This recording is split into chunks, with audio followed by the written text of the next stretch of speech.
Dear participants of the meeting, today, the difficult international situation, the sharp escalation of conflicts in a number of regions of the world, and the conduct of a special military operation require maximum concentration from the staff of the Federal Security Service.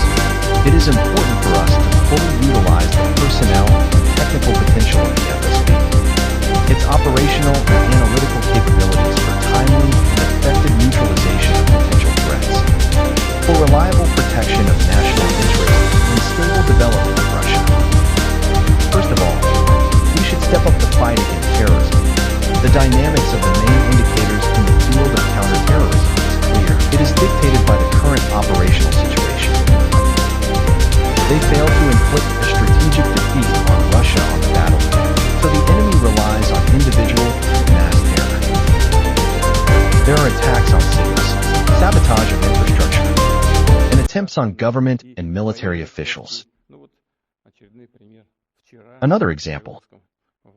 Yesterday at the Savyalovsky railway station. Apparently, of course, this requires additional work on your part. But it is already clear that, apparently, there was such a common recruitment via the internet. Most likely, they gave the man an explosive device, and then they remotely detonated both him and the alleged target of the attack, in this case, employees of the Ministry of Internal Affairs. Most likely, Alexander Vasilyevic and I were just discussing this. This man didn't even know anything. This is the result of such criminal and reckless behavior. By the way, the enemy does not disdain any other means. Information about their attempts or intentions to use even some kind of nuclear component has already been published in the media. They probably understand how this can end. Now our operational information is also going to the media. Today this information should already be in the media. Probably it is already there. I haven't had time to look at anything yet. We are talking about a possible explosion of our gas systems at the bottom of the Black Sea. These are the so-called Turkish Stream and Blue Stream. They just can't calm down.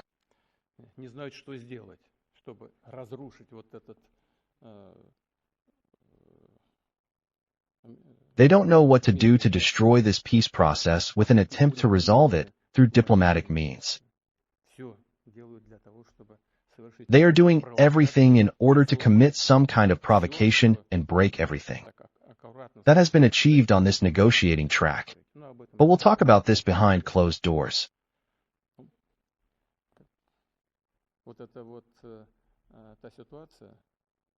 The situation I just mentioned is that they are unable to inflict a strategic defeat on Russia. Well, they are not succeeding in any way, but they really want to. They can't live without it, or they believe they can't live without it. They definitely need to defeat Russia. They're looking for any way, at least something.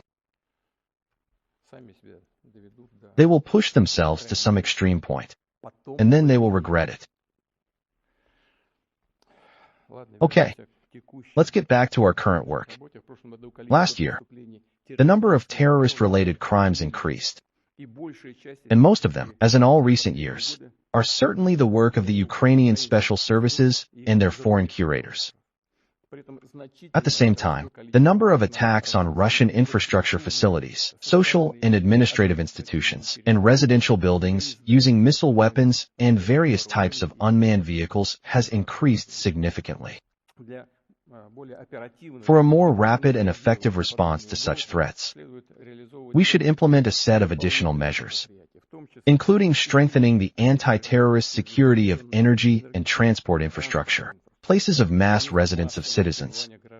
We should cover critical facilities as much as possible and, if necessary, equip them with additional protective equipment. Such work should be carried out under the coordinating role of the National Anti-Terrorism Committee. By the way, it turns 20 this year. During this time, this committee has made a key contribution to the creation and development of a modern counterterrorism system in our country. The same energetic, offensive work is especially in demand today. Together with other law enforcement agencies of the FSB, it is necessary to increase the level of protection of officials of the Ministry of Defense, the military-industrial complex, representatives of state and municipal authorities, education workers, and the social sphere, especially in our historical and border regions. This fully applies also to public opinion leaders, journalists, and volunteers who are constantly threatened by the Kiev regime. But in general, as I have already noted, we need to increase the effectiveness of counterterrorism work with an emphasis on proactive actions and systematic prevention in the field of counterterrorism. Further, the improvement of the security management system in the Special Military Operations Zone, in the Donetsk and Lugansk People's Republics, in the Zaporizhia and Kherson regions, and in the border areas should be continued.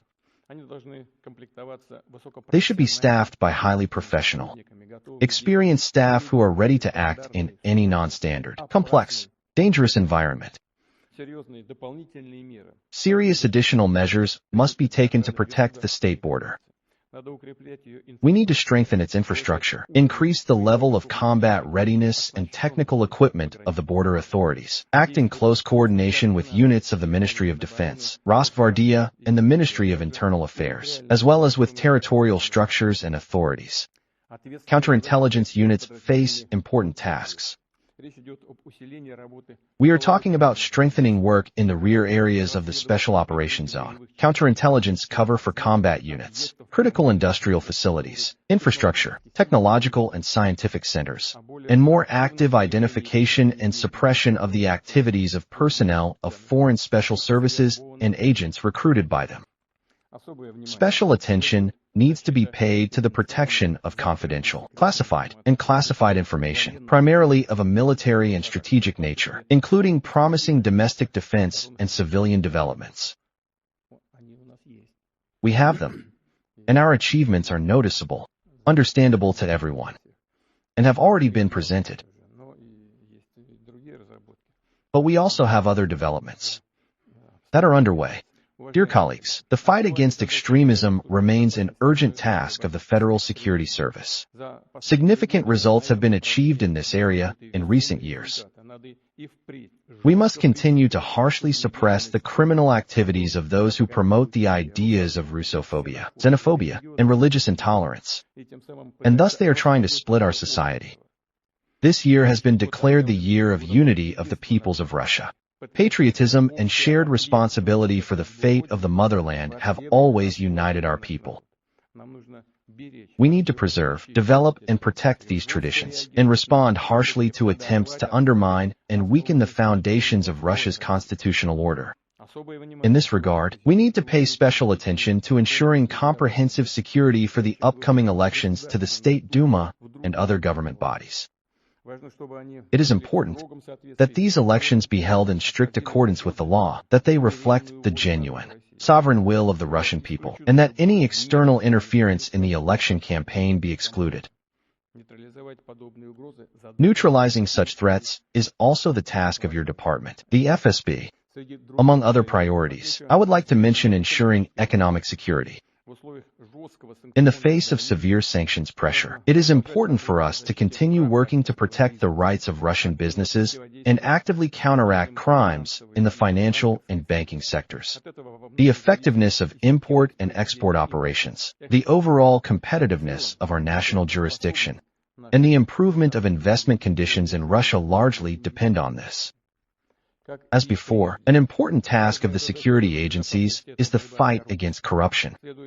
We should identify the facts of misuse of funds allocated for state defense orders and national projects, for the implementation of large-scale federal and regional programs. I would also like to note that year-after-year statistics record a significant number of crimes in the information space, including cyber-sabotage planned by foreign intelligence services against our critically important infrastructure. In this regard, we need to develop and improve the state system for detecting, preventing, and eliminating the consequences of computer attacks on the information resources of the Russian Federation.